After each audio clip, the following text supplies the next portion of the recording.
Kita lanjutkan lagi ya. Kali ini kita akan masih pada zalir, tetapi pembahasannya terkait dengan tipe dari zalir itu sendiri. Tipe dari zalir. Jadi ada dua tipe dari zalir ya. Zalir itu kan nama lainnya adalah jin ye. Nah, ini sebenarnya adalah dua hal yang berbeda, yaitu ada jin dan ada ye. Jadi kalau jin itu adalah yang dia itu bening, kemudian dia itu bersih, kemudian dia itu ringan, dia encer, dan kemudian dia renggang.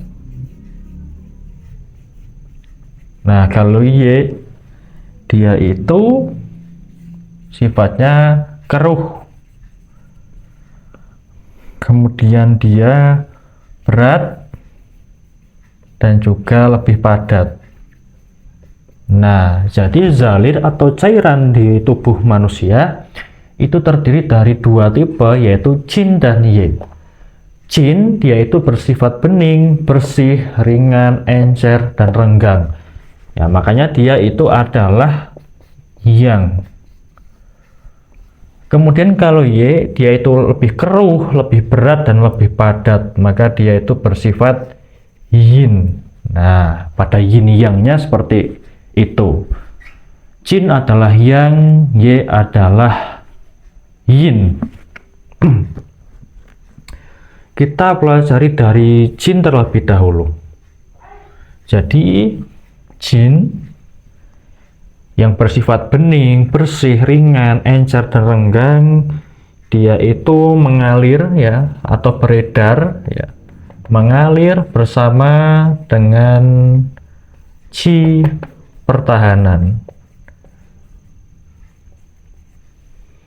Jadi mengalir bersama chi pertahanan, tentunya kalau mengalirnya bersama chi pertahanan, ya tentunya adalah di bagian luar dari tubuh, yaitu di kulit dan otot. Kenapa? Karena chi pertahanan kan mengalirnya di bagian luar tubuh, nah itu adalah di kulit dan juga otot. Kemudian pergerakannya juga cepat. Pergerakannya cepat. Nah, dan jin ini dikendalikan oleh organ paru-paru atau LU.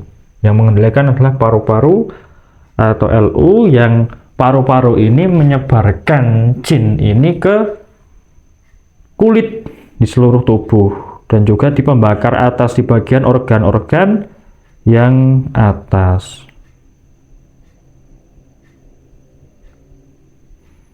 Nah, kemudian fungsi dari jin ini adalah untuk membasahi, kemudian juga untuk menyuburkan. Jadi melembabkan, memberikan nutrisi juga ke bagian-bagian tubuh, terutama pada kulit dan juga pada otot. Nah, dan dia itu juga bisa berwujud sebagai keringat. Bisa berwujud sebagai keringat, kemudian bisa wujudnya adalah seperti air mata, itu kan bening ya, ludah, nah, kemudian juga ingus. Ini semua yang encer, ringan, renggang ya, bersih, bening, bisa dalam bentuk keringat, air mata, bisa dalam bentuk ludah dan juga ingus. Nah, seperti itu. Kemudian jin ini dia juga menjadi satu komponen dari darah. Komponen darah yang fungsinya apa? Yang fungsinya adalah sebagai pengencer. Jadi darah itu diberi campuran juga dengan, di dalam tubuh diberi campuran dengan cairan tubuh yang bersifat jin, yang dia itu ringan, encer, bersih, bening, renggang. Supaya apa? supaya dia itu encer ya, maka disebut komponen darah yang bersifat untuk pengencer. Kemudian juga untuk merenggangkan.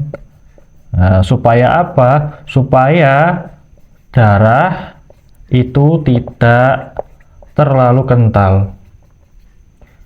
Supaya darah tidak terlalu kental, maka ada campuran cairan tubuh yaitu jin supaya bisa lebih renggang, tidak kental, karena kalau kental akan terjadi penyumbatan ya, akan terjadi penyumbatan darah seperti itu. Maka orang-orang yang kekurangan jin, kekurangan cairan, itu bisa darahnya menjadi terlalu kental sehingga terjadi sumbatan-sumbatan darah di berbagai bagian tubuh seperti itu. Ya, kita ulangi lagi. Jin itu bersifat bening, bersih, ringan, encer, dan renggang. Dia itu mengalir bersama chi pertahanan di bagian luar tubuh, yaitu adalah di kulit dan juga di otot. Gerakannya itu cepat dan dikendalikan oleh paru-paru. Fungsinya untuk membasahi dan menyuburkan kulit dan juga otot. Ya, bisa berwujud keringat, kemudian air mata, ludah, dan juga ingus. Juga sebagai campuran ya, komponen dari darah yang sifatnya adalah sebagai pengencer dan untuk merenggangkan darah supaya tidak terlalu kental, tidak terlalu padat. Ya, karena darah kalau terlalu kental, terlalu padat bisa menjadi penyumbatan darah. Nah, seperti itu. Kemudian kita lanjutkan kepada Y. Setelah jin berarti ada Y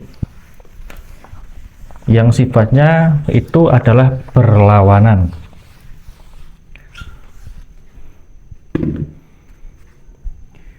Nah, Y ini dia keruh, berat, dan juga padat, dan dia itu mengalirnya adalah bersama si penggizi di bagian dalam tubuh,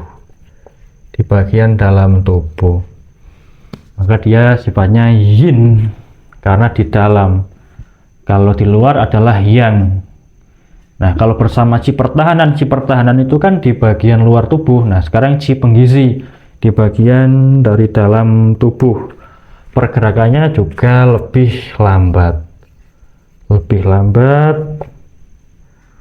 dan dia ada di bawah kendali dari limpa dan juga dari ginjal. Kemudian untuk fungsinya sendiri itu adalah membasahi dari tulang sendi sebagai cairan pelumas. Cairan pelumas di tulang-tulang, kemudian di tulang belakang juga sama, di tulang belakang, kemudian di otak, ya, cairan otak, kemudian di sumsum tulang. Nah, kemudian fungsi lainnya itu adalah meminyaki atau memberikan pelumas pada lubang organ indera. Organ inderanya ya tentu seperti mata, kemudian telinga, hidung, dan juga mulut. Nah, Y dia bersifat keruh, berat, dan padat, ya, sifatnya yin. Dia mengalir bersama chi penggizi di bagian dalam tubuh. Pergerakannya lebih lambat, kemudian dikendalikan oleh limpa dan ginjal yang bertugas untuk membasahi dari tulang sendi, ya, sebagai cairan pelumas tulang, kemudian di tulang belakang, kemudian cairan di otak, kemudian juga ada pada sumsum tulang, kemudian juga untuk meminyaki atau memberikan satu pelembab di lubang-lubang organ indera seperti di mata, ya, cairan mata, kemudian di telinga yang melembabkan telinga, kemudian pada hidung supaya hidung tidak kering, dia lembab, ya, dan di mulut juga sebagai apa? Sebagai air liur. Seperti itu. Oke, inilah terkait dua tipe zalir, yaitu jin dan ye, yang bersifat yang dan bersifat yin. Saya kira mudah untuk dibedakan dan juga mudah untuk dipahami. Kembali lagi kepada prinsip yin dan yang pada tubuh manusia. Kita cukupkan, kita lanjutkan pada video yang selanjutnya.